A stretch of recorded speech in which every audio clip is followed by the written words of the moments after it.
RS pre 2023 exam date 1 अक्टूबर 2023 को paper हुआ है RAS का प्रीलिम्स के एग्ज़ाम का। इसमें 150 क्वेश्चन पूछा गया है।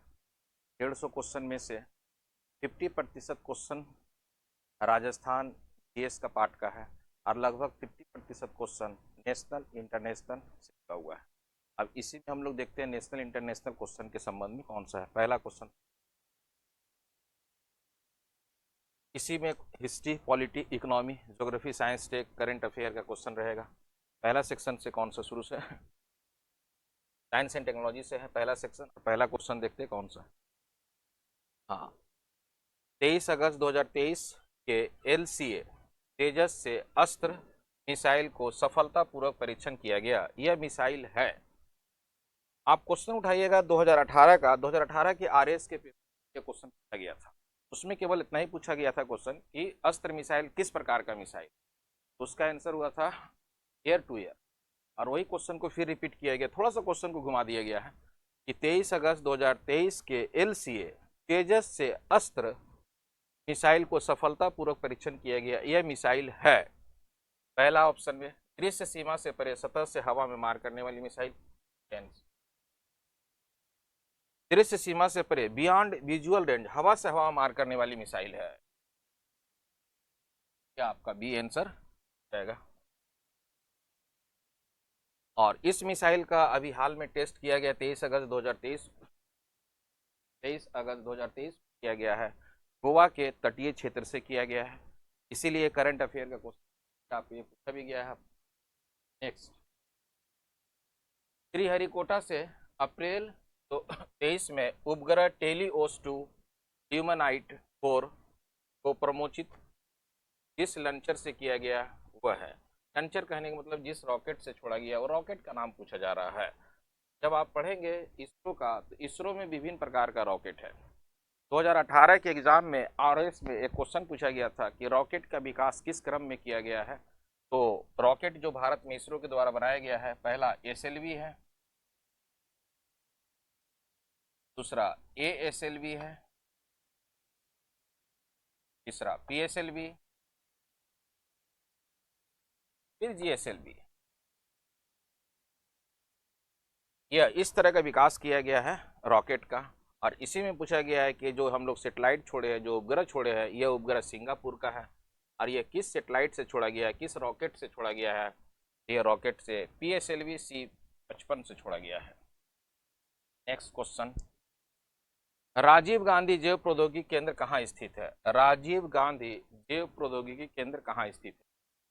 तिरुवनंतपुरम, फरीदाबाद, जोधपुर, नई दिल्ली, तिरुवनंतपुरम। 2018 का RS का क्वेश्चन आप उठा के देखिएगा तो 2018 से राजस्थान RPSC में क्वेश्चन पूछा गया था, जिसमें श्री विक्रम साराभाई अंतरिक्ष केंद्र कहाँ स्थित है। विक्रम साराभाई अंतरिक्ष केंद्र कहाँ स्थित है, तो वह तिरुवनंतपुरम में। उसी प्रकार का यह भी सेंटर पूछा गया है, राजीव गांधी जैव प्रौद्योगिकी कहाँ स्थित है, तिरुवनंतपुरम केरल में स्थित है। साइंस एंड टेक्नोलॉजी से 3 क्वेश्चन पूछा गया था। अब हिस्ट्री से क्वेश्चन देखते हैं, प्रकार का क्वेश्चन पूछा गया है। नेक्स्ट, अरब यात्री सुलेमान ने किस प्रतिहार राजा के शासनकाल में भारत की यात्रा की। अरब यात्री सुलेमान ने किस प्रतिहार राजा के शासनकाल में भारत की यात्रा की, तो इसका आंसर हो जाएगा वत्सराज। अरब यात्री सुलेमान जब यह भारत में आता है तो विभिन्न राज्यों का यह दौरा भी करता है। इसी दौरे के दौरान वह दक्षिण भारत की यात्रा करता है। और दक्षिण भारत में उस समय वंश है राष्ट्रकूट वंश। राष्ट्रकूट वंश का शासक है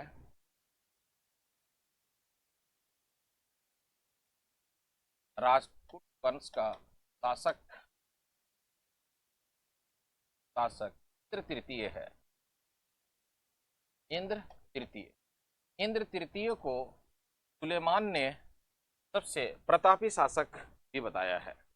इसीलिए कभी क्वेश्चन आ जाए एग्जाम में कि सुलेमान ने भारत में सबसे प्रतापी या सबसे शक्तिशाली शासक किसे बताया है, तो राष्ट्रकूट शासक इंद्र बताया है। लेकिन इस क्वेश्चन में पूछा गया है कि अरब यात्री सुलेमान किस प्रतिहार राजा के साथ।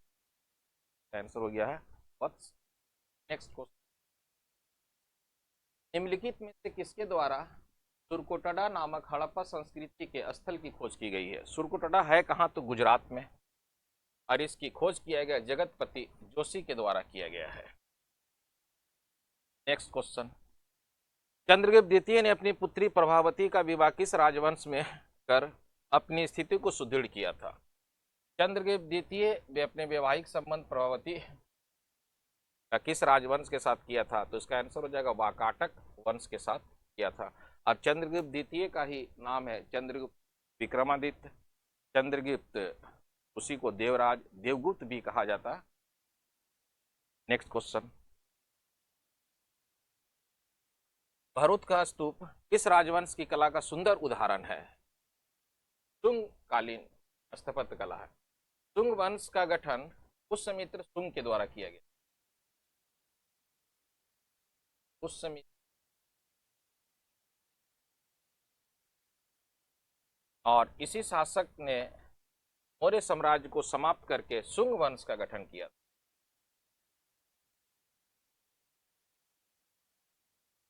और इसी के स्थापत्य कला से संबंधित है भरूच का स्तूप। भरूच का स्तूप किस राजवंश की कला का सुंदर उदाहरण है? तो कालीन। इसके अलावा पुष्यमित्र में कुछ और भी तथ्य है, जैसे के विषय में कहा जाता है कि इसने 2 बार अश्वमेध यज्ञ भी किया था। इसी के दरबार में, पुष्यमित्र शुंग के दरबार में पतंजलि थे, जिन्होंने आपको महाभाष्य नामक पुस्तक की रचना भी की, जिसे प्राचीन काल का व्याकरण शास्त्री भी माना जाता है उन्हें। नेक्स्ट क्वेश्चन, ललित विग्रहराज नाटक की रचना किसने की? सोमदेव। नेक्स्ट क्वेश्चन, कृष्णदेव द्वारा निम्नलिखित में से किस कवि को आंध्र कविता पितामह की उपाधि दी गई थी? कृष्णदेव राय विजयनगर साम्राज्य का एक महत्वपूर्ण शासक है।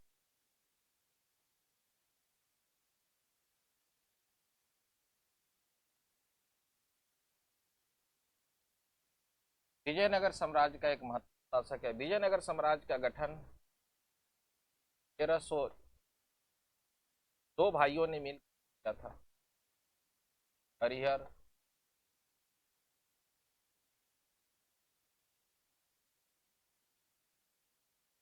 हरिहर और बुक्के के पिता का नाम था संगम। संगम, इसीलिए पहला जो विजयनगर साम्राज्य में वंश बना था वो संगम। दूसरा वंश,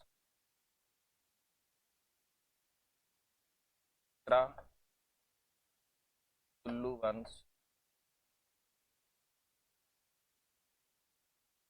चौथा अरविंदो वंश। अरविंदो वंश। कुल्लू वंश का ही शासक का नाम है आपको है कृष्णदेवराय। कृष्णदेवराय एक महत्वपूर्ण शासक है। कृष्णदेवराय सबसे प्रतापी शासक भी माना जाता है। कृष्णदेवराय के दरबार में अष्टदिग्गज थे। जैसे इतिहास में पढ़ते हम लोग है कि मराठा साम्राज्य के संस्थापक के छत्रपति जो थे शिवाजी, उनके दरबार में अष्ट प्रधान था। उसी प्रकार का कृष्णदेवराय के दरबार में अष्टदिग्गज थे। अष्टदिग्गज का कहने का मतलब है कि 8 विद्वान थे। उसी में से एक विद्वान थे जिन्होंने आंध्र कविता पितामह की उपाधि दिया था। तो उसका आंसर हो जाएगा अल सानी भिंडरा। इसके अलावा कृष्णदेवराय के संबंध में पिछले बार 2021 में आरएस में एक क्वेश्चन पूछा गया था। कृष्णदेवराय के द्वारा 2 पुस्तक की रचना की गई। पहला अमुक्त माल्यदा, अमुक्त माल्यदा। और पिछले बार यही क्वेश्चन पूछा था कि अमुक्त माल्यदा का मुख्य विषय क्या है? तो अमुक्त माल्यदा का विजयनगर साम्राज्य में राजनीतिक और प्रशासनिक क्षेत्रों का वर्णन किया गया है। ये पिछले बार 2021 में आरएस में क्वेश्चन आया। इस बार क्वेश्चन थोड़ा सा उसी से रिलेटेड है, लेकिन कल पूछा। यह तेलुगु भाषा में रचना किया गया है और यह राजनीतिक और प्रशासनिक क्षेत्र पर आधारित है। अमुक्त माल्यदा।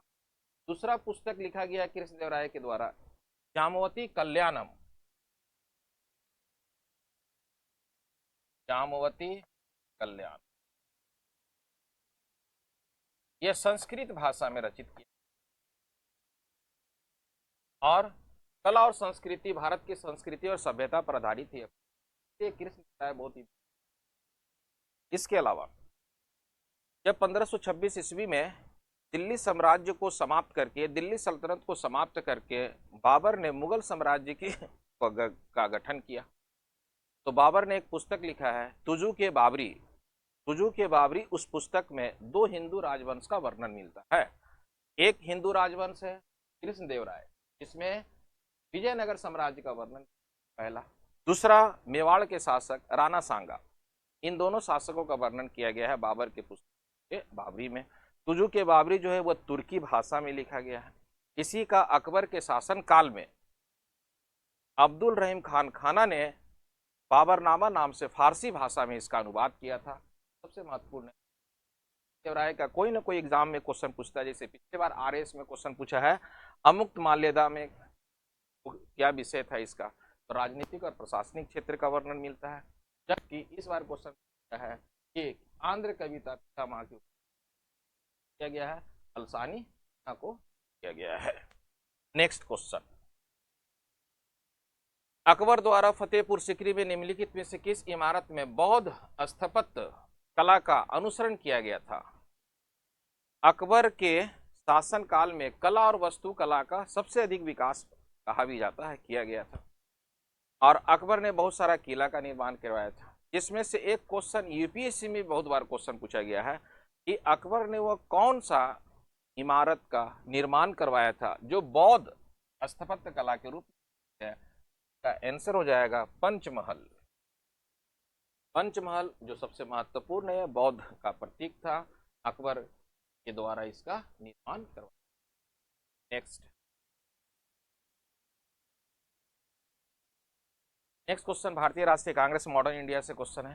भारतीय राष्ट्रीय कांग्रेस का सितंबर 1920 में कलकत्ता में जो विशेष अधिवेशन आयोजित किया गया था, जिसमें असहयोग आंदोलन का प्रस्ताव पारित किया गया, उसके अध्यक्ष कौन थे?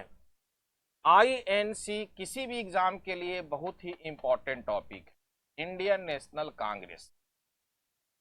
भारतीय राष्ट्रीय कांग्रेस का गठन 28 दिसंबर 1885 ईस्वी को किया गया, और इसका प्रथम सम्मेलन पहले पुणे महाराष्ट्र में होना था, लेकिन वहां नहीं हुआ, बल्कि इसका सम्मेलन किया गया बंबई महाराष्ट्र में, और प्रथम अध्यक्ष बनाया गया था WC बनर्जी को।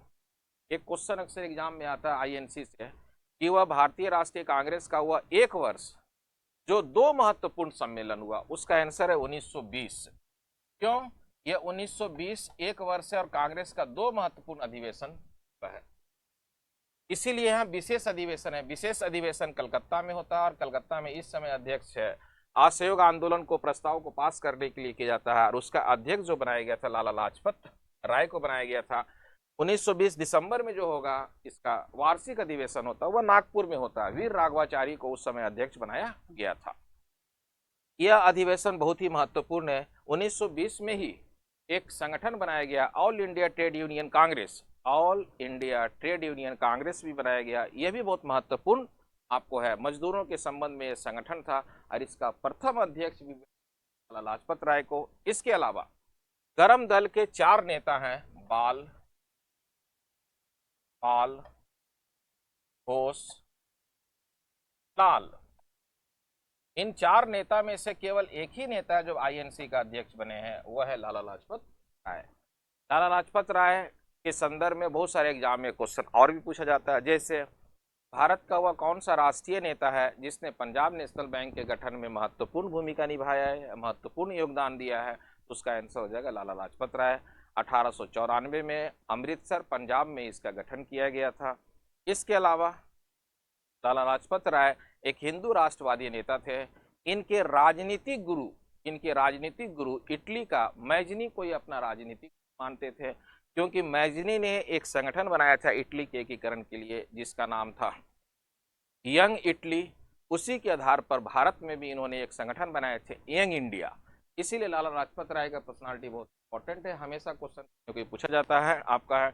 इसके अलावा जब साइमन आया भारत में 7 सदस्यीय साइमन आयोग, तो लाहौर में लाला लाजपत राय उसका विरोध किए थे। साइमन का कमिश्नर सैंडर्स ने लाठीचार्ज का आदेश दे दिया, इसी लाठीचार्ज में लाला लाजपत राय घायल हो गए, और कुछ दिनों के बाद इनकी थी। यह भी आपका इनकी जितनी भी पर्सनालिटी है नाम में क्वेश्चन पूछा जाता है। इनका एक पुस्तक है unhappy India,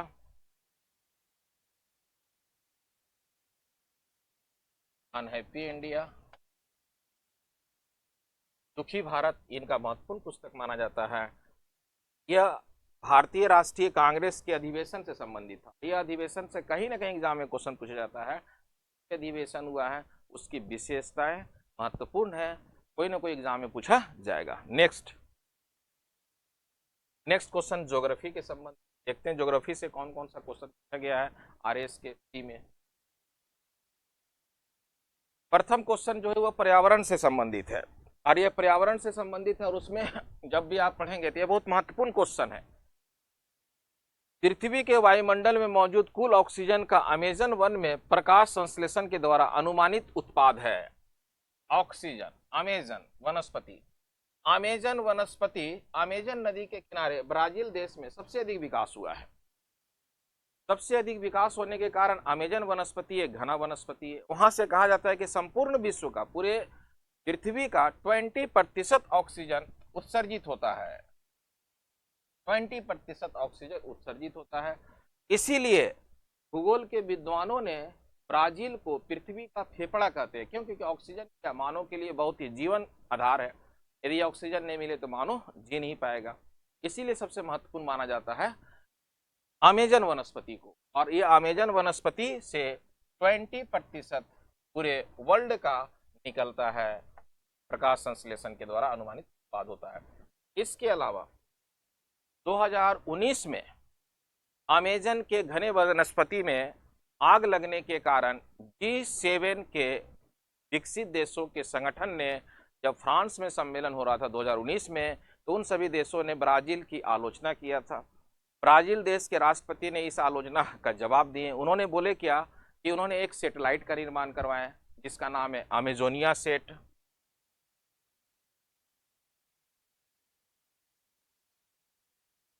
Amazonia set,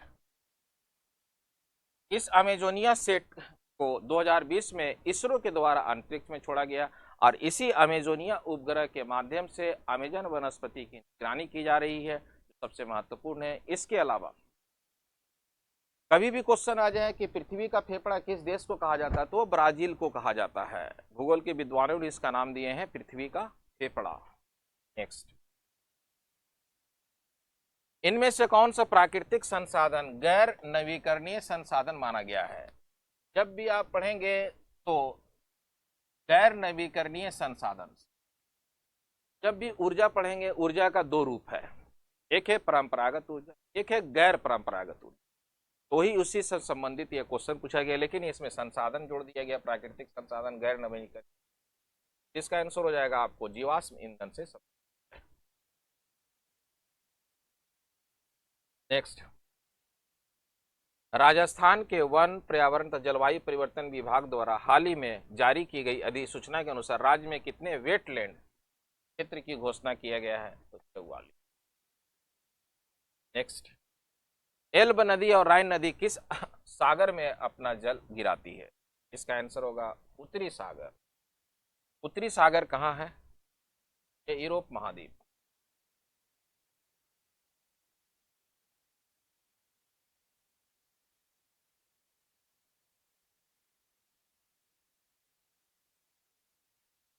next, निम्नलिखित में से, फिर हिस्ट्री का एक क्वेश्चन पूछा गया है, निम्नलिखित में से किस सूफी संप्रदाय का प्रसार मुख्यतः सिंध, मुल्तान, पंजाब तक सीमित था? सिंध, मुल्तान, पंजाब तक सीमित था। सूफी संप्रदाय, सूफी संप्रदाय मध्यकाल का एक महत्वपूर्ण इस्लाम धर्म में सुधार लाने के लिए, धार्मिक और सामाजिक सुधार करने के लिए एक आंदोलन चलाया गया था, इसे कहते हैं सूफी आंदोलन। सूफी जो शब्द है ये अरबी भाषा के सफ़ा से बना है, अरबी भाषा के सफ़ा से बना है, जिसमें विभिन्न प्रकार के सूफी संप्रदाय का वर्णन है। अकबर के शासन काल में अबुल फजल ने एक पुस्तक लिखा है अकबरनामा। अकबरनामा में 14 सूफी संप्रदाय का वर्णन मिलता है। इसी में सबसे महत्वपूर्ण सूफी संप्रदाय का वर्णन है चिश्ती संप्रदाय। चिश्ती संप्रदाय, नक्शबंदी संप्रदाय, सुहारवर्दी संप्रदाय, सत्तारी संप्रदाय, ये सभी क्या थे? सूफी संप्रदाय के ब्रांचेस थे। उसी में से एक ब्रांचेस से क्वेश्चन पूछा गया है कि सूफी संप्रदाय का प्रसार मुख्यतः सिंध, मुल्तान और पंजाब तक सीमित था। इसका आंसर हो जाएगा स्वरवर्दी। नेक्स्ट, निम्नलिखित में से किस महाद्वीप में मरुस्थलीकरण की समस्या न्यूनतम है? मरुस्थलीकरण की समस्या न्यूनतम बताया जा रहा है, कम से कम है। इसका आंसर हो जाएगा यूरोप। यूरोप में क्या हो, जब आप देखिएगा यूरोप का मानचित्र देखिएगा, ये शीतोष्ण कटिबंध और शीत कटिबंध के क्षेत्र में पड़ता है, जहां पर ये मरुस्थलीकरण कम से कम पाया जाता है। इसके अलावा इसमें कुछ चीजें और भी है, जैसे कंसेप्ट के रूप में यदि आप पढ़ेंगे तो जैसे यह ग्लोब हो गया। ग्लोब में देखिएगा जितनी भी महाद्वीप है, जितनी भी महाद्वीप है, महाद्वीप के पश्चिमी क्षेत्र में रेगिस्तान का निर्माण हुआ है। महाद्वीप के पश्चिमी क्षेत्र में रेगिस्तान का निर्माण हुआ है, जिसका मुख्य कारण है कि महाद्वीप के पश्चिमी क्षेत्र में ठंडी जलधारा प्रभावित होती है, और ठंडी जलधारा प्रभावित होने के कारण वहाँ पर ही रेगिस्तान बना है। जैसे उत्तरी अमेरिका में एक छोटा सा एग्जाम्पल देखते हैं, कैलिफोर्निया एक ठंडी जलधारा है, जिसके कारण कैलिफोर्निया रेगिस्तान का निर्माण हुआ है। उसी प्रकार का दक्षिणी अमेरिका में आटाकामा रेगिस्तान, आटाकामा रेगिस्तान का निर्माण का भी मुख्य कारण यही है, हम्बोल्ट ठंडी जलधारा। जब हम लोग सहारा रेगिस्तान के विषय में देखते हैं तो सहारा रेगिस्तान के पश्चिमी क्षेत्र में अटलांटिक महासागर में दो ठंडी जलधाराएं हैं। जैसे एक सबसे इंपॉर्टेंट है किनारी ठंडी जलधारा, जो उत्तरी महाद्वीप के अफ्रीका महाद्वीप के पश्चिमी क्षेत्र में प्रभावित होती है, जबकि दक्षिणी क्षेत्र में आप देखिएगा बेंगुला ठंडी जलधारा। तो वहाँ ठंडी जलधारा के कारण क्या है, सभी महाद्वीप का निर्माण होता है जो पश्चिम में है, और पूर्वी क्षेत्र में देखिएगा चक्रवात बनता है। चक्रवात बनने के कारण क्या है, वहाँ गर्म जलधाराएं चलती है। जब आप पढ़ेंगे सागर के क्षेत्र में पढ़ेंगे तो सागर में दो प्रकार की धाराएं हैं, एक है ठंडी जलधाराएं, दूसरा है गर्म जलधाराएं। एक कंसेप्ट और बता देता हूँ, जितनी भी ठंडी जलधाराएं हैं वह सभी ध्रुव से लेकर के विषुवत रेखा की ओर आएगी, और जितनी भी गर्म जलधाराएं हैं वह सभी विषुवत रेखा से ध्रुव की ओर जाएगी। ये दोनों कंसेप्ट एक दूसरे से जुड़ा हुआ है, इसीलिए क्वेश्चन पूछा गया है कि महाद्वीप पे मरुस्थलीकरण की निम्नीकरण कहाँ है, तो वह यूरोप में है, जो इससे जुड़ा। नेक्स्ट, यह कंसेप्चुअल क्वेश्चन है, यह बहुत बार क्वेश्चन एग्जाम में पूछा जा चुका है, और क्वेश्चन जितने भी पूछा गया है वह सभी कुछ कंसेप्ट पर आधारित है, कुछ फैक्ट पर भी आधारित है। जैसे निम्नलिखित कथनों पर विचार कीजिए। अब निम्नलिखित कथन दे दिए गए, उसमें विचार करने की बात। कथन ए में कहा गया कश्मीर हिमालय करेवा निर्माण के लिए प्रसिद्ध है। पहला स्टेटमेंट, करेवा क्या है यह भी समझाते हैं। नालागढ़ दून सभी दूनों में सबसे बड़ा है, नहीं, ये स्टेटमेंट गलत है। नामचा बरवा पर्वत शिखर अरुणाचल हिमालय में स्थित है। पूर्वी हिमालय की सबसे चोटी जो है वह नामचा बरवा है, जो अरुणाचल प्रदेश में, यह भी स्टेटमेंट। तीसरा, फूलों की घाटी हिमाचल और उत्तराखंड के हिमालय में स्थित है, यह भी सही है, फूलों की घाटी। अब इसमें बी ऑप्शन जो है वह आपका गलत है। बी आप देखिए किसमें किसमें है, बी इसमें है, इसलिए स्टेटमेंट गलत हो जाएगा। बी इसमें भी है, यह भी स्टेटमेंट गलत हो जाएगा आपका है। बी इसमें भी है, 4 में, यह भी स्टेटमेंट गलत हो जाएगा। कौन सा सही होगा, ए, सी और डी सही होगा। करेवा, करेवा कश्मीर, करेवा कश्मीर में बहुत फेमस है। जैसे जब आप पढ़ेंगे झील पढ़ेंगे तो झील जो है नेचर के आधार पर, प्रकृति के आधार पर 3 प्रकार का होता है। जिस झील का निर्माण हिमानी क्षेत्र में होता है उसे करेवा झील कहते हैं। जिस झील का निर्माण रेगिस्तानी क्षेत्र में होता है उसे पलाया झील कहा जाता है, और जिस झील का निर्माण तटवर्ती क्षेत्र में होता है उसे कयाल झील कहते हैं। इसलिए भारत में इसका सबसे बेस्ट एग्जाम्पल है करेवा झील का, वह है कश्मीर हिमालय। और करेवा से बहुत सारे एग्जाम में क्वेश्चन पूछा जा चुका है। अभी रीट में भी क्वेश्चन पूछा गया था, पेपर में मैं देख रहा था। एक क्वेश्चन यूपीएससी में भी बहुत बार पूछा चुका है कि करेवा कहाँ विकसित होता है, तो आपको है जम्मू कश्मीर इसके लिए फेमस है। पलाया के लिए पूछेगा तो इसमें रेगिस्तान में क्या, राजस्थान, जो थार रेगिस्तान इसके लिए फेमस हो जाएगा। और कयाल के लिए सबसे बेस्ट एग्जाम्पल कौन सा होगा भारत में, तो कयाल के लिए सबसे बेस्ट एग्जाम्पल हो जाएगा केरल का तटवर्ती क्षेत्र, क्योंकि केरल में 2 से 3 झीलें जो सबसे महत्वपूर्ण है। वेम्बनाड झील महत्वपूर्ण है, इसके अलावा अष्टमुदी झील, पेरियार झील। वेम्बनाड झील जो है भारत का सबसे लंबी झील है। इसके अलावा भारत की सबसे बड़ी झील है, जिसको कहते हैं खारे पानी का झील है, वह चिल्का झील है। भारत का सबसे बड़ा मीठे पानी का जो झील है वह है वुलर झील है। पूर्वोत्तर भारत में सबसे मीठे पानी का झील है वह लोकटक बेसिन कहा गया। लोकटक बेसिन कहाँ है? वह मणिपुर में है। नेक्स्ट क्वेश्चन, भारत के कौन से क्षेत्र उत्तरी पूर्वी मानसून वर्षा से प्राप्त होते हैं? जब भी आप मानसून पढ़िएगा तो मानसून, कोई भी एग्जाम देने जाइए, मानसून ज्योग्राफी का बहुत महत्वपूर्ण टॉपिक है। मानसून के विषय में क्वेश्चन कहीं ना कहीं एग्जाम में पूछा ही जाएगा। मानसून शब्द अरबी भाषा के मौसम से बना है, जिसका अर्थ होता है एक वर्ष में पवन का परिवर्तन। ग्रीष्म काल और शीतकाल में पवन का परिवर्तन ही आपका यह मानसून के रूप में है। और मानसून जब भी है तो भारतीय उपमहाद्वीप का मानसून इसमें इंपॉर्टेंट है आपका है। मानसून को दो भागों में बांटा जाता है, एक है ग्रीष्मकालीन मानसून, एक है शीतकालीन मानसून। ग्रीष्मकालीन मानसून जो है भारत के केरल के तट पर 1 जून को आता है। इसी प्रकार को आप कह सकते हैं कि शीतकालीन मानसून, जिसे लौटता हुआ मानसून भी कहा गया है। अब इसी से क्वेश्चन पूछा गया है उत्तर पूर्वी मानसून। जिस प्रकार ग्रीष्मकालीन मानसून को दक्षिण पश्चिम मानसून कहा जाता है, उसी प्रकार शीतकालीन मानसून को उत्तर पूर्वी मानसून कहा जाता है। एक बार क्वेश्चन ये भी पूछा गया, यूपीएससी में क्वेश्चन पूछा गया है कि यह शीतकालीन मानसून या उत्तर पूर्वी मानसून, इसकी उत्पत्ति कहाँ होता है? तो इसकी उत्पत्ति होता है भूमध्य सागर से। भूमध्य सागर से इसकी उत्पत्ति माना गया है। और यह क्वेश्चन यूपीएससी में आ चुका है कि शीतकालीन मानसून की उत्पत्ति कहाँ? भूमध्य सागर। अब इसमें क्वेश्चन दिया गया है कि भारत के कौन सा क्षेत्र उत्तर पूर्वी मानसून से वर्षा प्राप्त करता है। इसमें ऑप्शन देखते हैं। ऑप्शन ए में दिया है तमिलनाडु तट, गुजरात तट, दक्षिणी आंध्र प्रदेश, दक्षिणी पूर्वी कर्नाटक क्षेत्र। गुजरात का तट तो कभी नहीं होगा। क्यों नहीं होगा? गुजरात तो पश्चिमी क्षेत्र में है। जैसे आप देखिएगा भारत का मैप में, यह गुजरात का तट है। और उत्तर पूर्वी मानसून जब भी प्रभावित होगा तो उत्तर पूर्वी मानसून से यह प्रभावित होगा। यह कोरोमंडल तट प्रभावित होगा, आंध्र प्रदेश का क्षेत्र प्रभावित होगा, कर्नाटक का क्षेत्र पूर्वी, इसीलिए यह गुजरात का तट तो कभी भी प्रभावित नहीं होगा।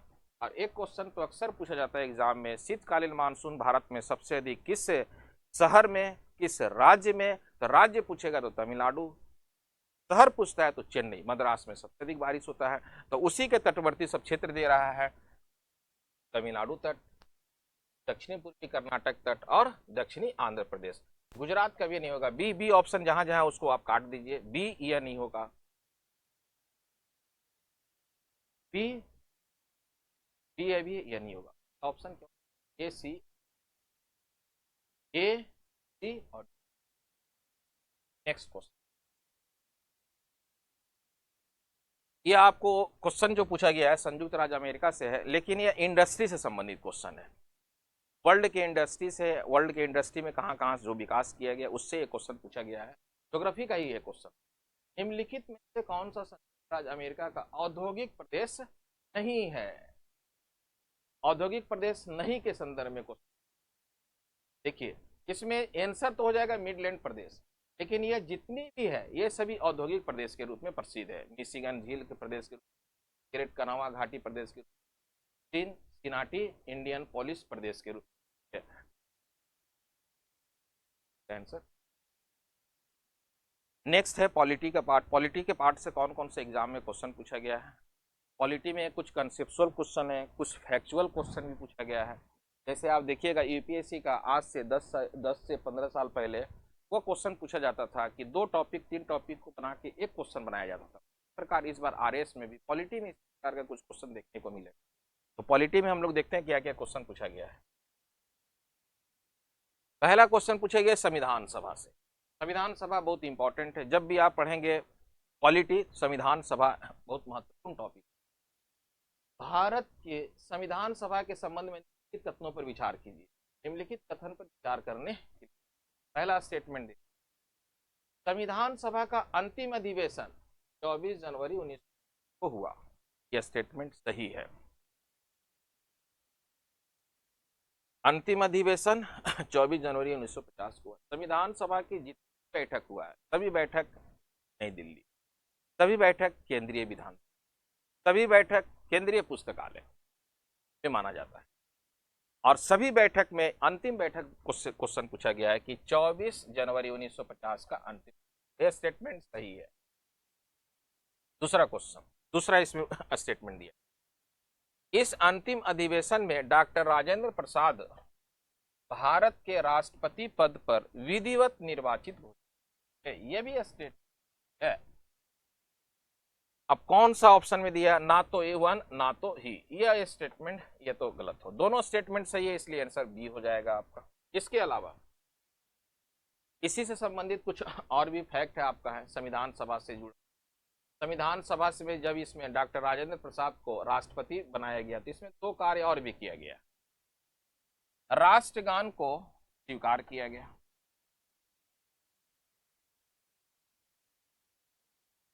राष्ट्रगान को स्वीकार किया, राष्ट्रीय गीत को स्वीकार।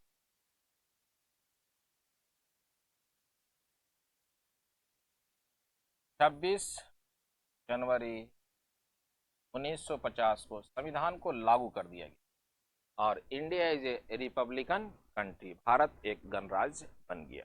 गणराज्य का अर्थ है कि भारत के नागरिकों को राइट टू वोट, मत देने का अधिकार मिल गया। इसके साथ साथ गणराज्य का अर्थ है कि राष्ट्र का प्रमुख निर्वाचित नहीं होगा बल्कि मनोनीत नहीं होगा। राष्ट्र का प्रमुख निर्वाचित होगा बल्कि मनोनीत नहीं होगा, यह आपको वंशानुगत नहीं होगा। यह क्वेश्चन पूछा जाता है हमेशा एग्जाम में, तो आप याद रखिएगा। अंतिम अधिवेशन 24 जनवरी का आंसर हो। नेक्स्ट, भारत के संविधान के निम्नलिखित में से कौन सी अनुसूची पहले संवैधानिक संशोधन द्वारा संविधान में जुड़ी? जब संविधान को लागू किया गया तो उस समय भाग टोटल 22, अनुसूची 8, अनुच्छेद 390 में 4 अनुसूची को जोड़ा गया। वर्तमान समय में टोटल जो है यह 12 अनुसूची। इसमें क्वेश्चन पूछा जा रहा है कि 9 अनुसूची के संदर्भ में क्वेश्चन पूछा जा रहा है और यह किस संशोधन के द्वारा जोड़ा गया? तो प्रथम संविधान संशोधन 51 में 9वीं अनुसूची को जोड़ा गया था। प्रथम संविधान संशोधन अधिनियम 1951 में 9वीं अनुसूची को जोड़ा गया। 10वीं अनुसूची को कब जोड़ा गया? 10वीं अनुसूची को 52 अमेंडमेंट से जोड़ा गया 1985 को। 11th अनुसूची को कब जोड़ा गया? 73 अमेंडमेंट दिसंबर 1991 में। 12वीं अनुसूची को कब जोड़ा गया? तो 74 अमेंडमेंट 1990 दिसंबर में किया गया, उसमें जोड़ा। तो यह 4 अनुसूची है, 4 संशोधन के द्वारा बढ़ाया गया है। एक है प्रथम संविधान संशोधन, 52 संविधान संशोधन, 70 संशोधन।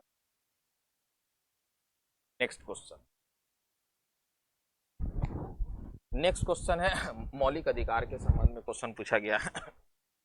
मेनका गांधीवाद 1978 में उच्चतम न्यायालय के फैसले के बाद अनुच्छेद 21 के न्यायिक निर्वचन के संबंध में त्रुटिपूर्ण कथन को त्रुटिपूर्ण कथन जो है उसकी पहचान करना है।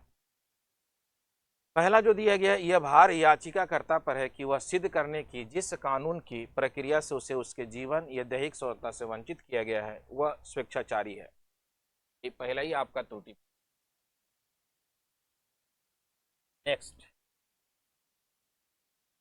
राज्यसभा के संबंध में त्रुटिपूर्ण कथन। राज्यसभा के संबंध में त्रुटिपूर्ण कथन को पहचानिए। पहला स्टेटमेंट दे रहा है, डॉक्टर एस राधाकृष्णन राज्यसभा के एकमात्र सभापति हैं जो लगातार 2 कार्यकाल इस पद पर रहे थे। पहला स्टेटमेंट। यह स्टेटमेंट में डाउट है थोड़ा। प्रथम संविधान संशोधन के लिए राज्यसभा का अनुसमर्थन नहीं लिया गया। वर्तमान समय में संघ राज्य क्षेत्र से 8 सदस्य राज्यसभा में निर्वाचित होते हैं। स्टेटमेंट। 3 अवसरों पर राज्यसभा लोकसभा की संयुक्त बैठक हुआ था। यह भी statement. Doctor S Radhakrishnan Rajya Sabha के एकमात्र सभापति हैं जो लगातार 2 कार्यकाल इस पद पर रहे थे। एकमात्र नहीं है बल्कि ये प्रथम है। दूसरा व्यक्ति कौन है जो राज्यसभा के 2 कार्यकाल को किए हैं? डॉक्टर हामिद अंसारी हैं। 2007 से लेकर के 2017 के बीच रहे थे। 2 व्यक्ति ने आपको राज्यसभा का 2 कार्यकाल किया। ये क्वेश्चन पूछा गया था, एकमात्र इस स्टेटमेंट है।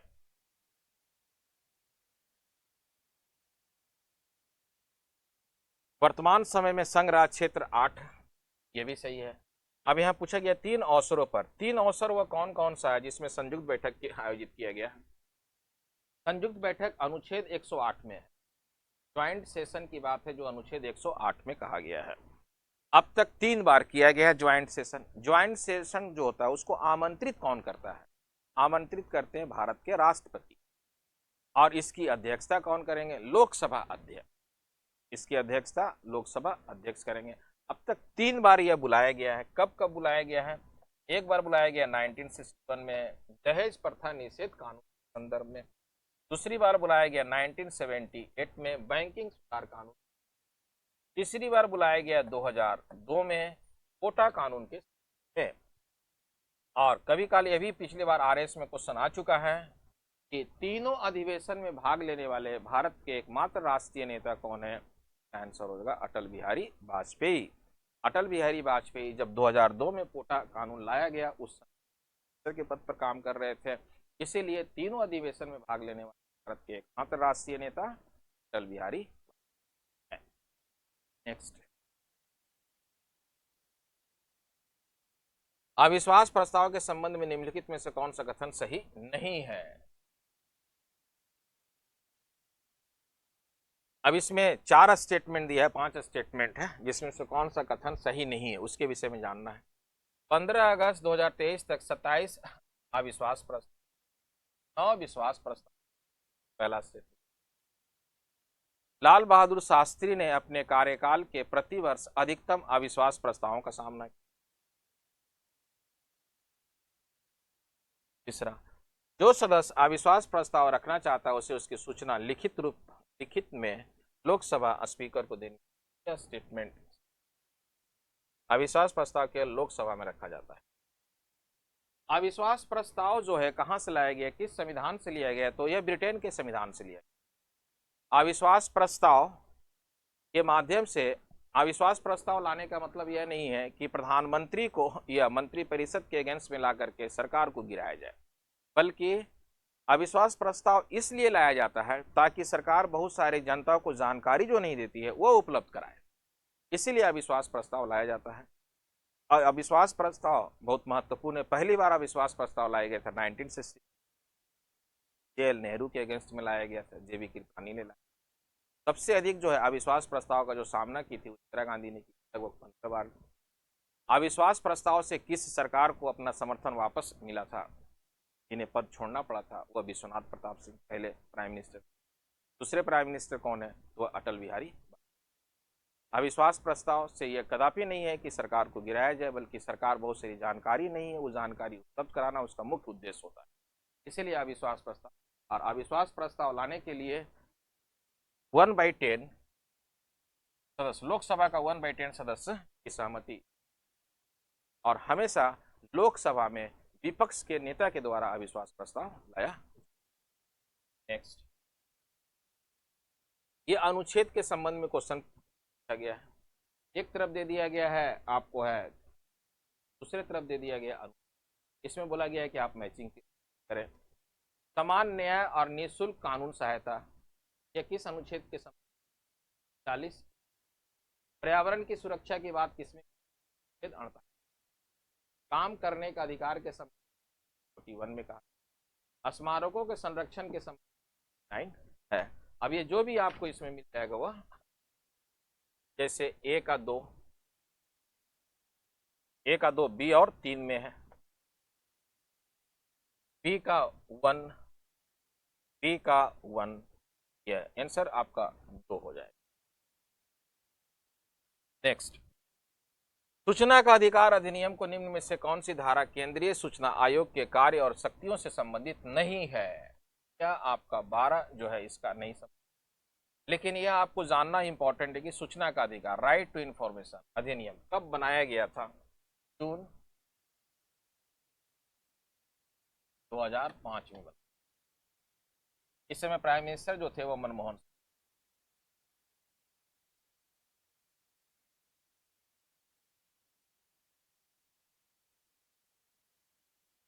सूचना का अधिकार में एक केंद्रीय सूचना आयोग के कार्य और शक्तियों से, इसको कहते हैं CICB कहा जाता है, सेंट्रल इंफॉर्मेशन कमीशन।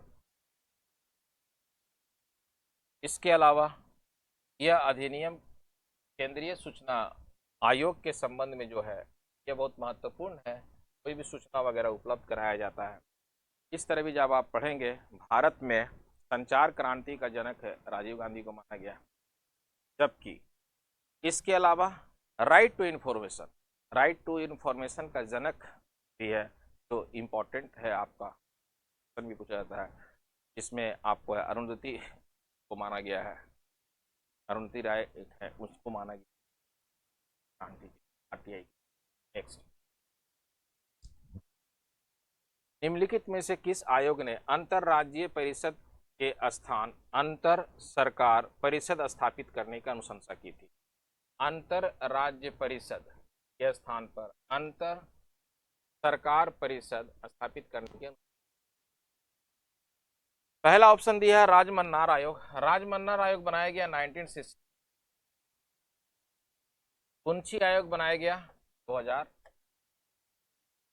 प्रशासनिक सुधार आयोग 1969 में, और इसका अध्यक्ष बनाया गया था मोरारजी देसाई।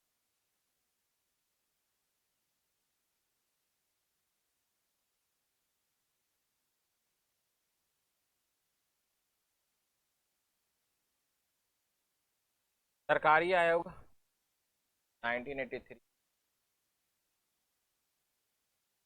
अब इसमें क्वेश्चन पूछा जा रहा है कि अंतर राज्य परिषद के स्थान पर अंतर सरकार परिषद स्थापित करने का सुझाव किसने किया था? सरकारिया, रणजीत सिंह सरकारिया इनका पूरा नाम था। इनके द्वारा इंदिरा गांधी ने यह कमेटी बनाई थी 1983, और इस कमेटी ने अपना सुझाव दिया था 19। इसी कमेटी ने बोला था कि इंटर स्टेट काउंसिल के इंटर गवर्नमेंट काउंसिल का गठन, इसीलिए क्वेश्चन पूछा गया। ये यूपीएससी में क्वेश्चन आ चुका है में। और सरकारी आयोग तो सबसे महत्वपूर्ण आयोग माना जाता है, जहां से बहुत सारा केंद्र राज्य के संबंध में महत्वपूर्ण समिति है सरकारी आयोग। केंद्र राज्य के संबंध में मनमोहन सिंह ने बनाए थे पुंछी आयोग। प्रथम प्रशासनिक सुधार आयोग भी बहुत महत्वपूर्ण है। प्रथम प्रशासनिक सुधार आयोग के अध्यक्ष थे मोरारजी देसाई, और प्रथम प्रशासनिक सुधार आयोग ने ही एक सुझाव दिया था लोकपाल कानून बनाने का। सबसे पहले सुझाव दिया गया था लोकपाल कानून बनाने के लिए।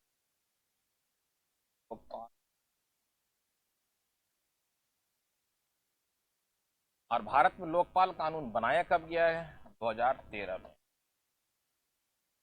ये संसद में पास हुआ, लेकिन निर्माण कब किया गया? 19 मार्च 2019। और भारत का प्रथम लोकपाल अधिकारी बनाया गया पीसी घोष को।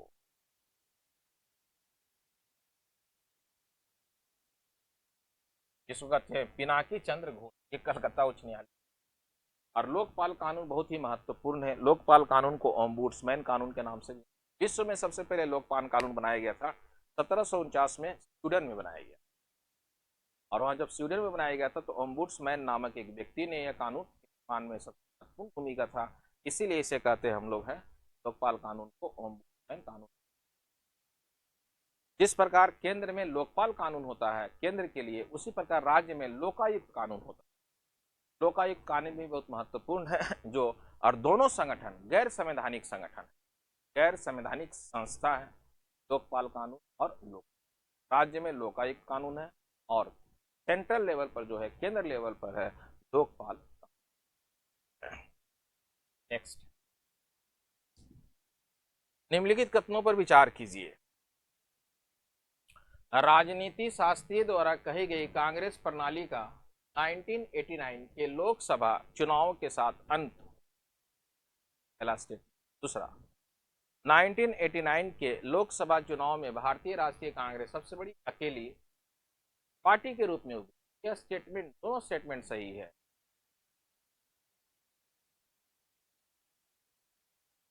फिर अनुच्छेद के संबंध में, और यह अनुच्छेद जो हुआ कैग से संबंधित, सीएजी भाग 5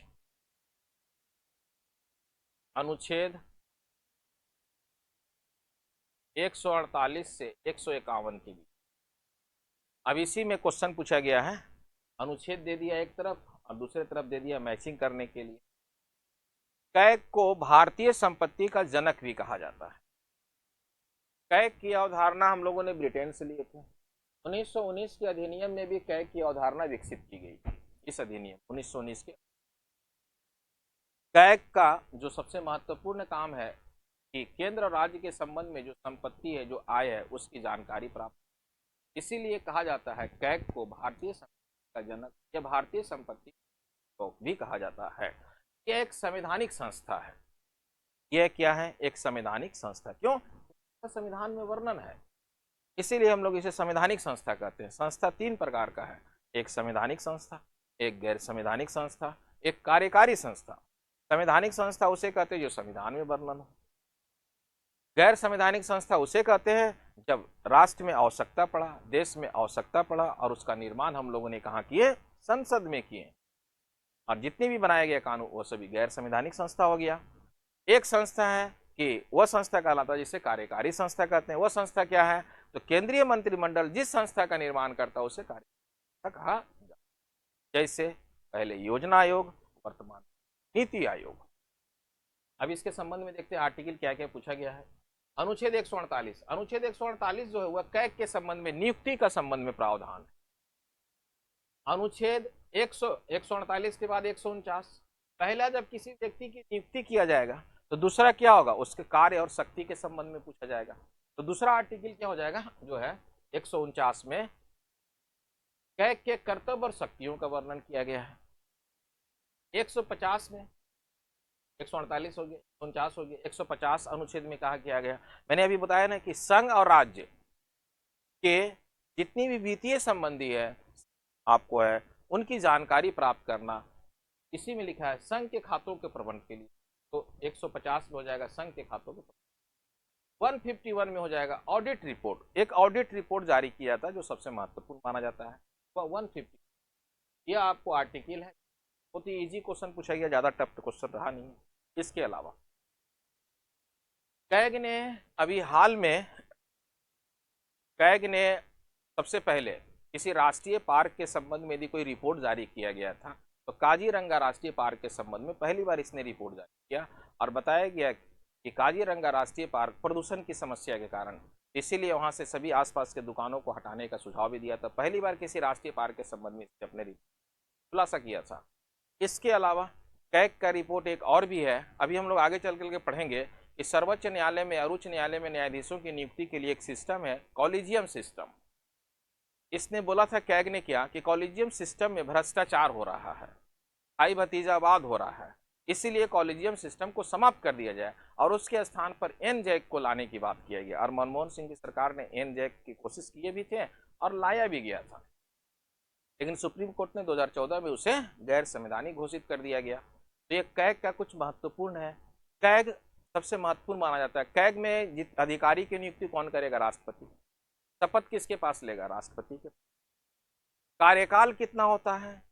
6 वर्ष या 65 वर्ष इसका कार्यकाल, जो सबसे महत्वपूर्ण माना गया है। अभी वर्तमान समय में कैग के जो अध्यक्ष है वह गिरीश चंद्र मुर्मू है। अभी तक का तो यही रिकॉर्ड रहा है कि कैग का जो अध्यक्ष बनेगा वह भारतीय प्रशासनिक सेवा का अधिकारी ही बनेगा। और वर्तमान समय में अभी ये भारतीय प्रशासनिक सेवा के अधिकारी है गिरीश चंद्र मुर्मू, तो कैग के अध्यक्ष है। प्रथम कैग के अध्यक्ष थे नरसिंह राव। प्रथम कैग के जो अध्यक्ष थे नरसिंह राव थे।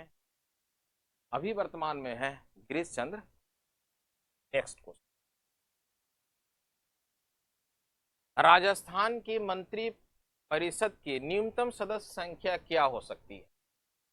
बहुत इंटरेस्टिंग और बहुत अच्छा क्वेश्चन पूछा गया है और यह क्वेश्चन राजस्थान में काफी आ रहा है। जैसे यह क्वेश्चन पूछा गया था अभी 2021 के SI का जो हुआ था एग्जाम सब इंस्पेक्टर का, उसमें भी तो थोड़ा मंत्री परिषद के संबंध में कि मंत्री परिषद का न्यूनतम, मंत्री परिषद के विषय में थोड़ा सा जानते भी हैं। जब आप पढ़ेंगे तो इसके लिए एक 91 संविधान संशोधन किया गया था 2003 में,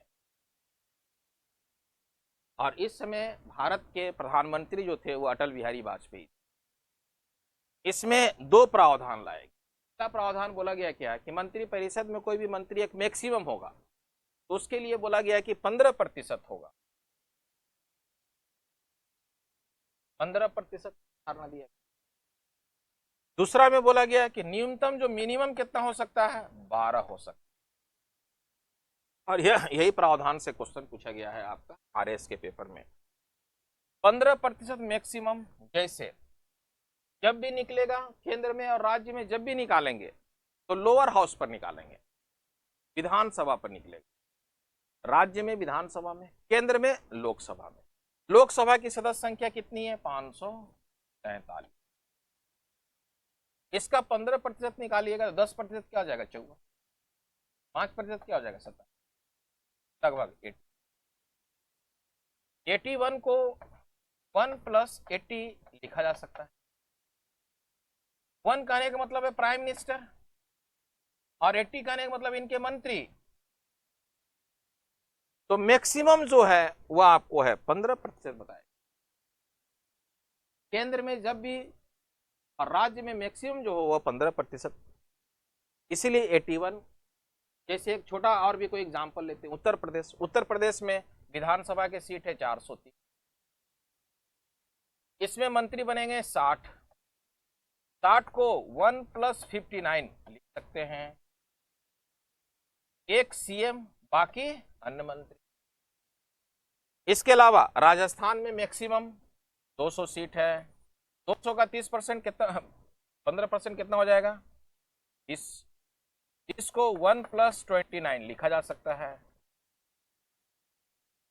इसको 1 + 29 लिखा जा सकता है। 1 क्या है, सीएम। 1 क्या हो जाएंगे, सीएम, बाकी 29 क्या हो जाएंगे, मंत्री। तो मैक्सिमम 15% और मिनिमम कितना होगा, मिनिमम 12 होगा।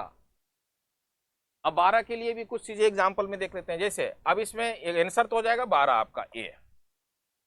गोवा में विधानसभा के सीट जो है 40 है। अब 40 कह दिए, हम 15% निकालते हैं तो कितना आ जाएगा, 6। तो 6 गोवा को संचालित नहीं कर सकेंगे। इसीलिए आपको बोला गया कि तो छोटा जो होगे वह, और मिनिमम जो हो सकता है वह 12 किया जा सकता है।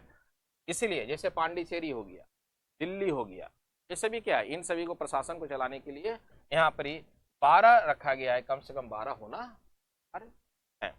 तो 1 + 11, 1 का मतलब है मंत्री और 11 का मतलब है वहां मंत्री। यही क्वेश्चन पूछा था, राजस्थान के मंत्रिपरिषद की न्यूनतम सदस्य संख्या हो सकती है, तो वह आंसर हो जाएगा 12। और यह संशोधन भी याद रखिएगा 91 संविधान संशोधन 2003 में। प्राइम मिनिस्टर कौन थे इस समय, अटल बिहारी वाजपेयी। नेक्स्ट क्वेश्चन, 2022 के राष्ट्रपति के चुनाव में राजस्थान विधानसभा के प्रत्येक सदस्य का मत मूल्य कितना है, 119। नेक्स्ट, संविधान के अनुच्छेद 217 के अनुसार राजस्थान उच्च न्यायालय के मुख्य न्यायमूर्ति से भिन्न किसी न्यायाधीश की नियुक्ति राष्ट्रपति किसके परामर्श से करेगा। स्टेटमेंट देखते क्या क्या दिया गया। राजस्थान उच्च न्यायालय के मुख्य न्यायमूर्ति, भारत के महान्यायवादी, ये पहले स्टेटमेंट। राजस्थान के राज्यपाल, भारत के मुख्य न्यायमूर्ति, राजस्थान उच्च न्यायालय के मुख्य न्यायमूर्ति, ये स्टेटमेंट। नेक्स्ट,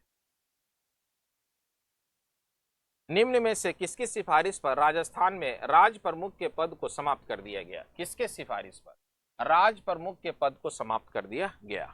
पहला राज्य विधानसभा दे रहा, दूसरा संविधान सभा, तीसरा राज्य पुनर्गठन आयोग, राज्य प्रशासनिक सुधार आयोग। इसका आंसर हो जाएगा राज्य पुनर्गठन आयोग। राज्य पुनर्गठन आयोग के लिए एक संशोधन है, 7वां संविधान संशोधन 1956। राज्य पुनर्गठन आयोग बनाया गया था और इसी के सिफारिश के आधार पर राजस्थान में राज प्रमुख के पद को समाप्त करके बना दिया गया राज्यपाल।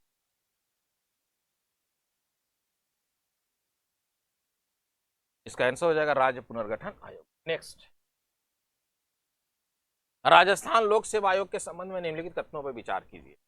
पहला स्टेटमेंट, आयोग के अध्यक्ष एवं सदस्य राजस्थान के राज्यपाल द्वारा नियुक्त होते हैं, पहला स्टेटमेंट। ठीक है, पॉलिटी जब भी आप पढ़ेंगे, राज्य में सभी नियुक्ति राज्यपाल, मैक्सिमम, उच्च न्यायालय को छोड़कर के। उच्च न्यायालय के न्यायाधीशों की नियुक्ति कौन करेगा? राष्ट्रपति करेगा। और केंद्र में सभी नियुक्ति राष्ट्रपति। तो यह राजस्थान लोक सेवा आयोग के विषय में पूछा जा रहा है। तो इसका मतलब राज्यपाल सभी नियुक्ति केवल उच्च न्यायालय छोड़ करके। आयोग के अध्यक्ष और सदस्य राजस्थान के राज्यपाल द्वारा नियुक्त किया जाएगा। स्टेटमेंट सही है। नेक्स्ट स्टेटमेंट, आयोग के अध्यक्ष या कोई अन्य सदस्य केवल राष्ट्रपति की आज्ञा से पद से हटाया जाएगा। ये भी स्टेटमेंट सही है। यह आंसर हो जाएगा 2। क्यों? एक संघ लोक सेवा आयोग, दूसरा राज्य लोक सेवा आयोग और तीसरा संयुक्त लोक सेवा आयोग। 3 लोक सेवा आयोग हैं। इन तीनों लोक सेवा आयोग को अध्यक्ष हो या सदस्य हो, उन पर यदि भ्रष्टाचार का आरोप लगता है तो उनको पद से हटाने के लिए संसद जाने की आवश्यकता नहीं है, बल्कि राष्ट्रपति के आदेश से सुप्रीम कोर्ट के द्वारा हटाया जाएगा। यही क्वेश्चन यहाँ पर दे दिया। आयोग के अध्यक्ष और कोई अन्य सदस्य राष्ट्रपति की आज्ञा से। नेक्स्ट, तहसीलदार की नियुक्ति होती है राजस्व मंडल के द्वारा। नेक्स्ट, 2014 में नरपत मल्लोढ़ा की अध्यक्षता में गठित समिति निम्न में से किस विषय पर है? लोकायुक्त के। नेक्स्ट, राजस्थान के राज्य निर्वाचन आयोग के संबंध में निम्नलिखित कथन पर विचार कीजिए। राज्य निर्वाचन आयोग,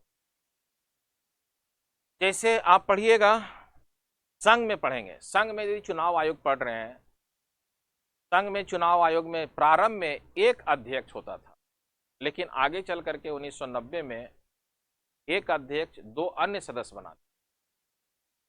और उस समय जो पहला इस प्रकार का कार्य किया, उस समय सीईसी चीफ इलेक्शन कमिश्नर जो थे वह टीएन शेषन थे, और उन्हीं के कार्यकाल में 3 सदस्य बना दिए गए, एक अध्यक्ष 2 अन्य सदस्य, और वही प्रक्रिया भी चल रहा है। तो केंद्र में क्या है?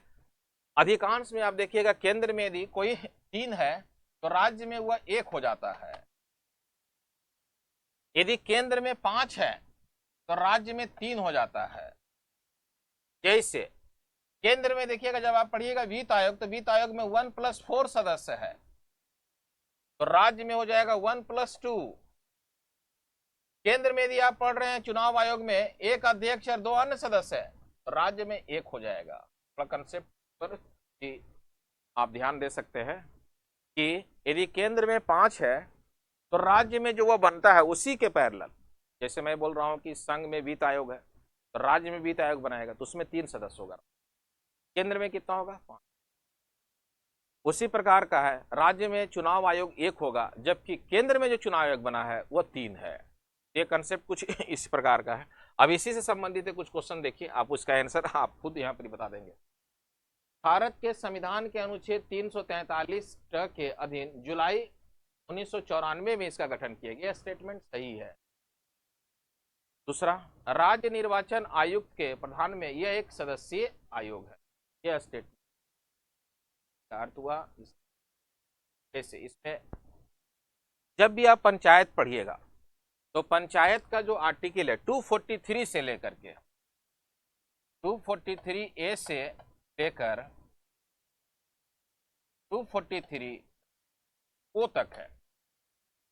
इसमें 15 अनुच्छेद है टोटल। इसमें 2 अनुच्छेद बहुत ही इंपॉर्टेंट है।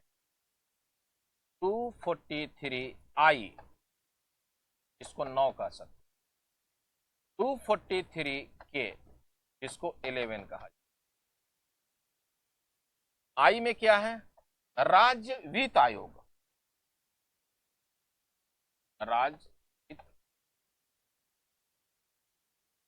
के में क्या है? राज्य चुनाव आयोग।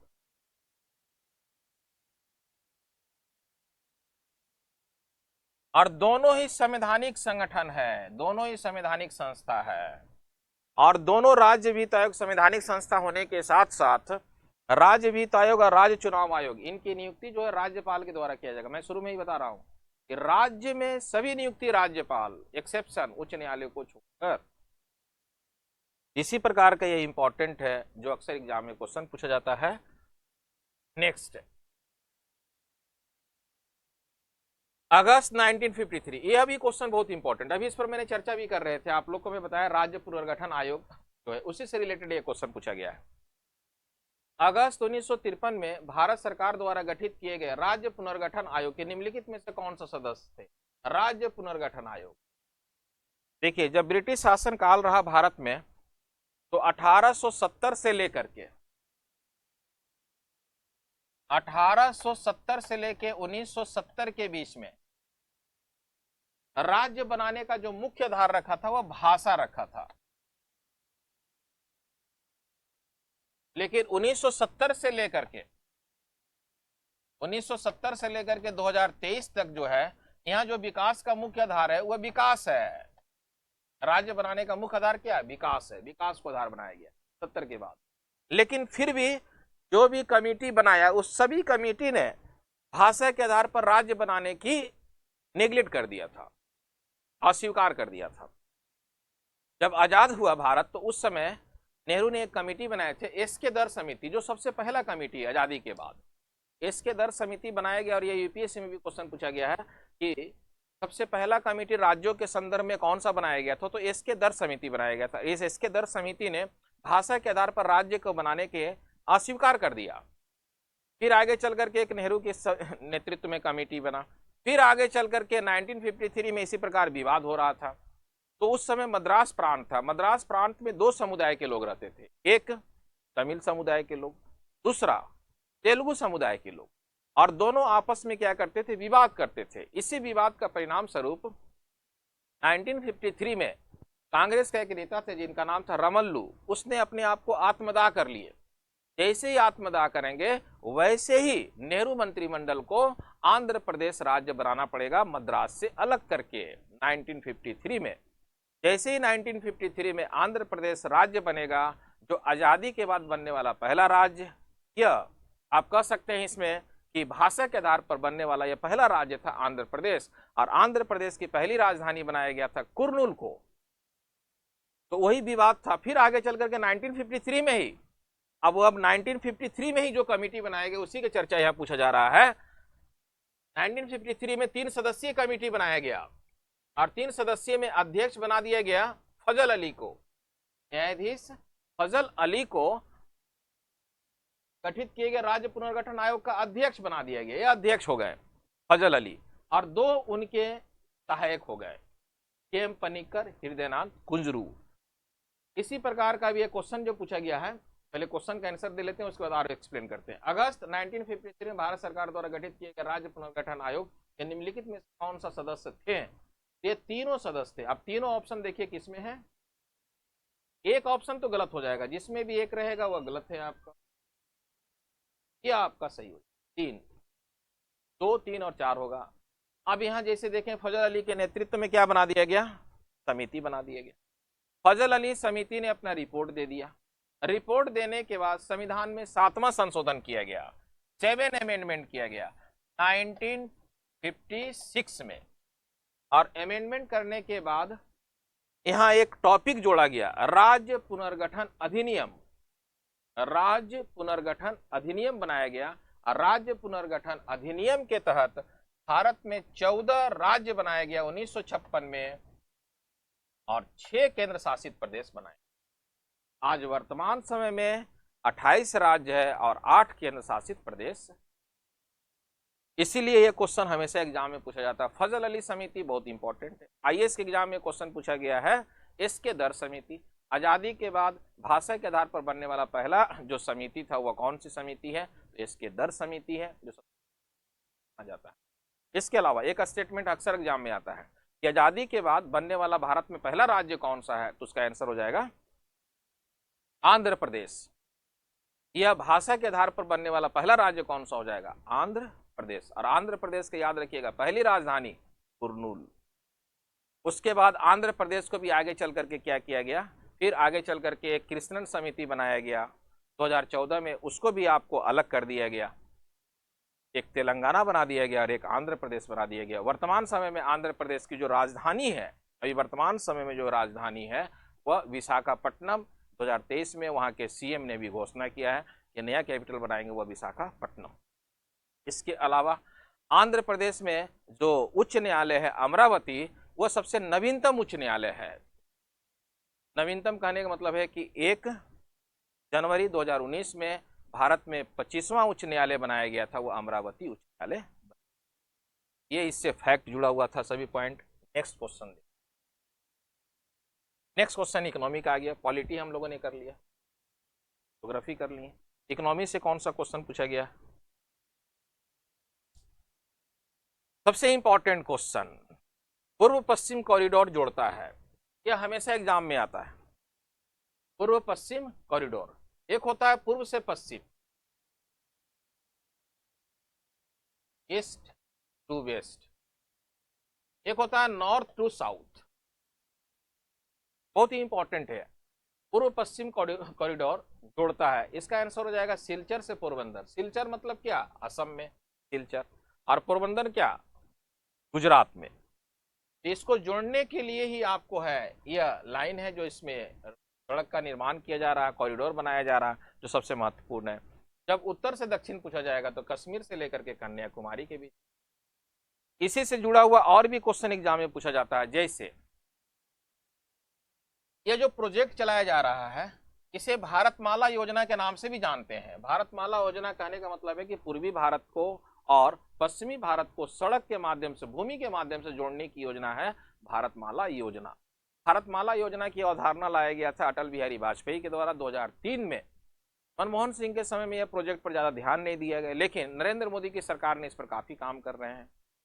इसीलिए आपको है सिलचर से लेकर के पोरबंदर के बीच में जो योजना है, जो सड़क निर्माण चल रहा है, इसे कहा गया भारतमाला योजना। इसके अलावा महासागर को, अरब सागर को और बंगाल की खाड़ी को जोड़ने के लिए जितनी भी बंदरगाह, भारत में 13 सबसे बड़े बंदरगाह है, उन सभी बंदरगाहों को जोड़ने के लिए सरकार 2003 में अटल बिहारी वाजपेयी की सरकार ने एक प्रोजेक्ट शुरू किए थे, जिसका नाम है उस प्रोजेक्ट का सागरमाला योजना।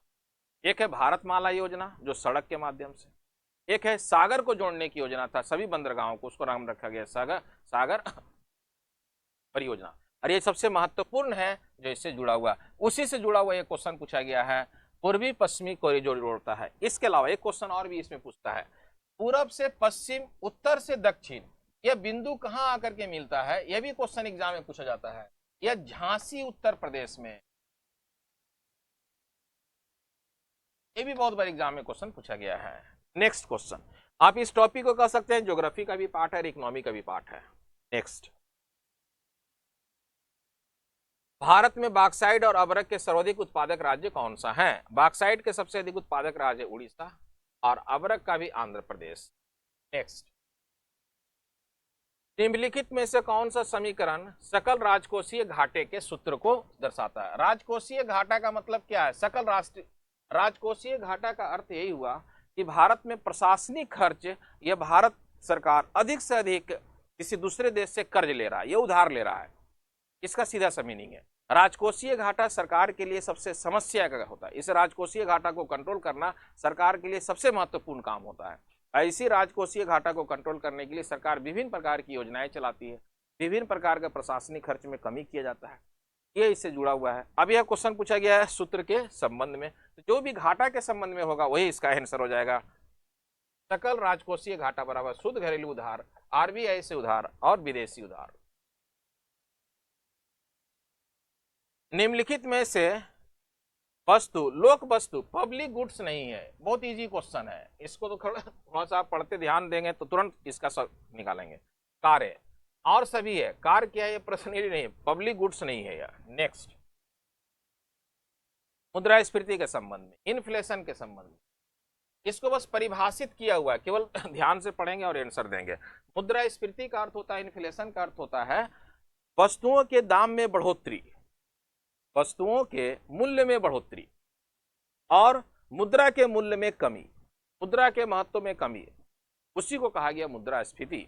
ऐसी मुद्रास्फीति से परिभाषा है, कथन ए में कहा गया है, हेडलाइन मुद्रास्फीति उपभोक्ता मूल्य सूचकांक में परिवर्तन की दर को संदर्भित करती है, जो एक विशिष्ट परिवार द्वारा उपभोग की जाने वाली वस्तुओं और सेवाओं की एक मानक टोकरी की औसत कीमत का माप है। नेक्स्ट, कोर मुद्रास्फीति उपभोक्ता मूल्य सूचकांक से अस्थिर मूल्य वाली कुछ वस्तुओं जैसे खाद्य ईंधन को बाहर करने के औसत उपभोक्ता कीमतों बदलाव को मापती है। कथन 1 और 2। नेक्स्ट, निम्नलिखित में से कौन सा चयनात्मक साख नियंत्रण क्रेडिट नियंत्रण के संबंध में सही विकल्प नहीं है?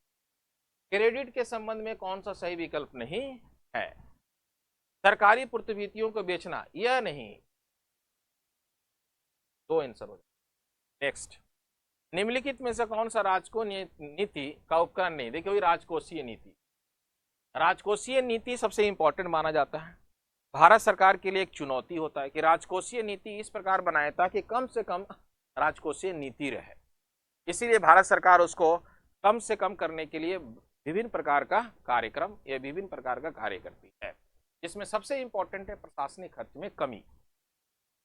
अब इसमें दिया गया राजकोषीय नीति का उपकरण नहीं है, ब्याज दर नहीं है, इंटरेस्ट इसमें नहीं होगा, बल्कि और सभी सार्वजनिक व्यय हो रहा है तभी तो बढ़ रहा है। हीनार्थ प्रबंधन, हीनार्थ प्रबंधन का मतलब क्या? फाइनेंशियल इस प्रकार आपने बनाया है जिसमें अधिक से अधिक आपको खर्च हो रहा है।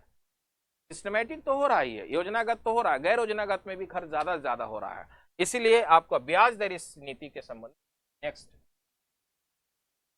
2022-23 के अग्रिम अनुमानों के अनुसार सांकेतिक अथवा प्रचलित मूल्यों पर भारत के सकल घरेलू उत्पाद में कितना प्रतिशत भाग राजस्थान सकल घरेलू उत्पाद होने का अनुमान है? 5.18। नेक्स्ट, वर्ष 2022-23 में राजस्थान के सेवा क्षेत्र के प्रचलित पर सकल राज्य मूल्यवर्धन में किस उप क्षेत्र का योगदान सर्वाधिक है? राजस्थान में टूरिस्ट के रूप में सबसे इंपॉर्टेंट माना जाता है और इसी से जुड़ा हुआ व्यापार, होटल और जलपान। नेक्स्ट, राजस्थान राज्य राजमार्ग विकास कार्यक्रम 2 परियोजना के अंतर्गत 801 किलोमीटर लंबाई के 11 राजमार्गों का उन्नयन की एजेंसी द्वारा वित्त पोषित है। आंसर हो जाएगा विश्व बैंक। नेक्स्ट, अब करंट अफेयर का क्वेश्चन। वैश्विक खुशहाली सूचकांक 2023 में भारत किस क्रम पर है? आंसर तो हो जाएगा 100। लेकिन वैश्विक खुशहाली सूचकांक 2023 में सबसे टॉप में जो है फिनलैंड है पहले स्थान पर, दूसरे स्थान पर है डेनमार्क, तीसरे स्थान पर है आइसलैंड, भारत 126वें में। सबसे अंतिम स्थान पर कौन है? तो सबसे अंतिम स्थान पर है अफगानिस्तान। नेक्स्ट, राजस्थान में अटल भूजल योजना के लिए निम्न में से कौन सा कथन सही है? पहला स्टेटमेंट, अटल भूजल योजना भारत सरकार की वित्तीय सहायता से राजस्थान सरकार द्वारा चलाई जा रही है। नहीं, भारत सरकार की वित्तीय सहायता नहीं, यह स्टेटमेंट। इस योजना का फोकस भूजल प्रबंधन में सुधार करना और इसके गिरते स्तर को रोकना, यह स्टेटमेंट होगा। देखते हैं, ये केवल 2 सही हो जाए, एक गलत है स्टेटमेंट। नेक्स्ट, राजस्थान में ऊर्जा संरक्षण दिवस कब मनाया जाएगा? राजस्थान में ही नहीं, ये तो क्वेश्चन थोड़ा सा घुमा दिया है। संरक्षण दिवस भारत के संदर्भ में पूछा है, केवल राजस्थान डाल दिया है, 14 दिसंबर। नेक्स्ट, राजस्थान सरकार ने राजस्थान राजकोषीय उत्तरदायित्व और बजट प्रबंधन अधिनियम को किस वर्ष में अधिनियमित? 2005। राजस्थान में artificial intelligence of things innovation hub की स्थापना कहां किया गया? नेक्स्ट, राष्ट्रीय बाघ संरक्षण प्राधिकरण ने राजस्थान में 5वें बाघ अभयारण्य का दर्जा निम्न में से किस अभयारण्य को प्रदान किया है? धौलपुर करौली अभयारण्य को। इसके साथ साथ राष्ट्रीय टाइगर रिजर्व जो है, राष्ट्रीय टाइगर रिजर्व या टाइगरों को संरक्षण देने के लिए जितने भी राष्ट्रीय पार्क बनाए गए हैं, अभी तक 53 राष्ट्रीय पार्क था। अभी लेटेस्ट में एक सबसे नवीनतम राष्ट्रीय पार्क बनाया गया जिसका नाम है दुर्गावती राष्ट्रीय पार्क, और यह मध्य प्रदेश में है। 54वां टाइगरों के संरक्षण के लिए बनाया गया है। इसके अलावा टाइगरों के संदर्भ में बहुत इंपॉर्टेंट है आपको है जो सबसे एग्जाम में पूछा जाता है, वर्ल्ड में जितनी भी टाइगर्स है उसका 3/4 लगभग में 75% इंडिया में ही है, सबसे अधिक। इसीलिए भारत में टाइगरों के लिए सबसे महत्वपूर्ण माना गया है। टाइगर प्रोजेक्ट शुरू किया गया था 1973 में, कहाँ से शुरू किया गया था? जिम कॉर्बेट राष्ट्रीय पार्क से। वर्तमान समय में इसका नाम बदल के कर दिया गया रामगंगा राष्ट्रीय पार्क में। जब 1973 में शुरू किया गया था उस समय इंदिरा गांधी इस राष्ट्रीय पार्क में का उद्घाटन की। इसीलिए टाइगरों के संरक्षण देने के लिए भारत में टोटल जो राष्ट्रीय रिजर्व हो गया है वो है 51। अंतिम कौन सा भी बनाया गया? अभी हाल में बनाया गया दुर्गावती राष्ट्रीय टाइगर रिजर्व बनाया गया है मध्य प्रदेश में। नेक्स्ट, हाल ही में भारत के पहले 3D प्रिंटेड डाकघर का उद्घाटन निम्न में से किस शहर में किया गया है? इसका आंसर हो जाएगा बंगलुरु। ये 3D प्रिंटेड डाकघर बहुत इंपॉर्टेंट है।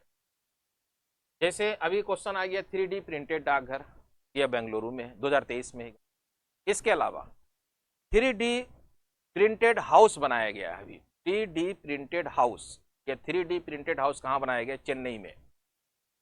इसी प्रकार एक रॉकेट बनाया गया 3D printed rocket. 3D printed rocket बनाया गया है जो विश्व का पहला रॉकेट है जिसका नाम है अग्निबाण। 3D प्रिंटेड रॉकेट, यह भी बहुत महत्वपूर्ण है जो इससे जुड़ा हुआ है। इसके अलावा आर्मियों के लिए एक सुरक्षा कैंप के रूप में काम के लिए गुजरात में बनाया गया है 3D आर्मी हाउस बनाया गया है। ये तीन बहुत इंपॉर्टेंट हुआ है, इसीलिए आप इसका आंसर हो जाएगा बंगलुरु। नेक्स्ट, हाल ही में निम्न में से किस संस्था ने केंद्रीय वेब पोर्टल जारी किया, लॉन्च किया? आरबीआई।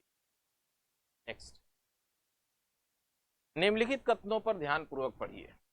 टाइम पत्रिका के अनुसार एस राजामौली को 2023 के शीर्ष पायनियर्स में नामित किया गया है और शाहरुख खान को 2023 के शीर्ष आइकॉन्स में नामित किया। स्टेटमेंट ए सही। दूसरा, टाइम पत्रिका की 100 सबसे प्रभावशाली लोगों की सूची को 6 प्रमुख श्रेणियों में विभाजित किया गया है। Leader, Titan, Pioneer, artist, icon, innovator. निम्नलिखित में से सही विकल्प का चयन कीजिए। दोनों कथन सही है। नेक्स्ट, संयुक्त राष्ट्र महासभा ने अपने 78वें सत्र के अध्यक्ष के रूप में सेवा देने के लिए हाल में डेनिस फ्रांसिस वह निम्न में से किस देश से है? त्रिनाद और टोबैगो। ये त्रिनाद और टोबैगो कहाँ? कैरेबियन सागर। कैरेबियन, कैरेबियन सागर क्या है? अटलांटिक महासागर का ही एक पार्ट, उत्तरी अटलांटिक महासागर में कैरेबियन सागर है। उसी में एक देश है त्रिनाद टोबैगो। इसकी राजधानी है पोर्ट ऑफ स्पेन।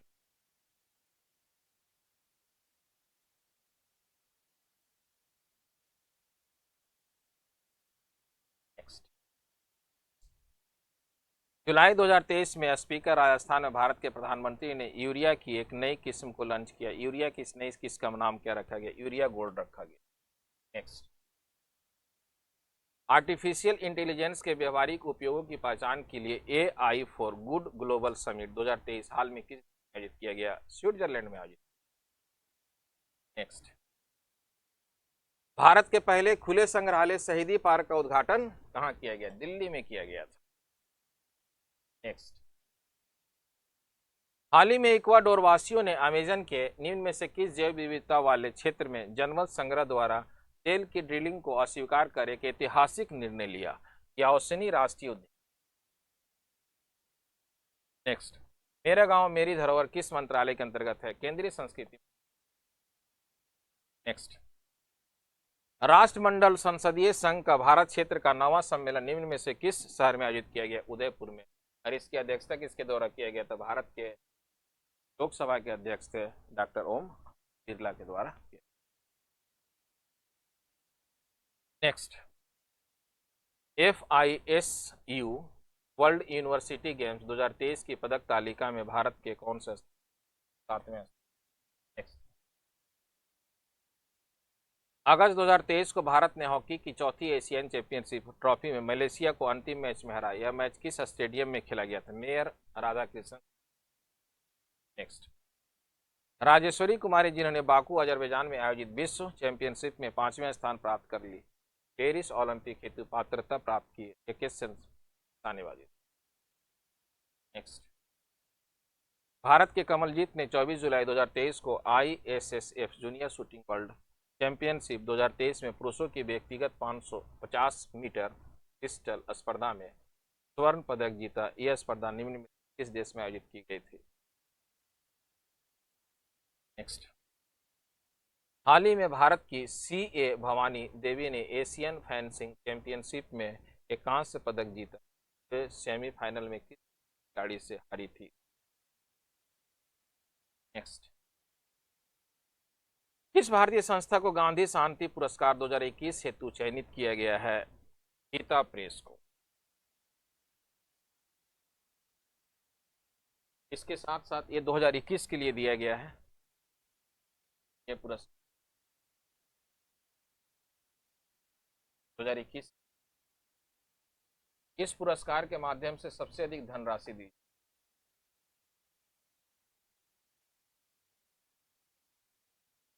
1 करोड़। इसके अलावा 2021 में ही इंदिरा गांधी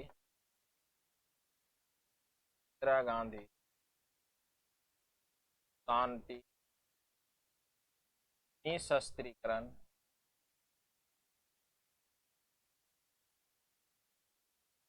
निशस्त्रीकरण विकास पुरस्कार प्रथम एनजीओ, ये भी क्वेश्चन पूछा जा सकता है एग्जाम में। 2021 में इंदिरा गांधी शांति निशस्त्रीकरण विकास पुरस्कार से सम्मानित किया गया किसे? प्रथम एनजीओ को। इस पुरस्कार की शुरुआत 1995, इस पुरस्कार की शुरुआत 9 ये RS का भी 1 अक्टूबर 2023 का सॉल्यूशन था। जो भी नेशनल इंटरनेशनल क्वेश्चन पूछा गया था, history, geography, polity, economy, science, tech, current affair, इसका सॉल्यूशन। नेक्स्ट फिर हम लोग देखेंगे, है ना, आज आपको लास्ट। ऑल द बेस्ट आप।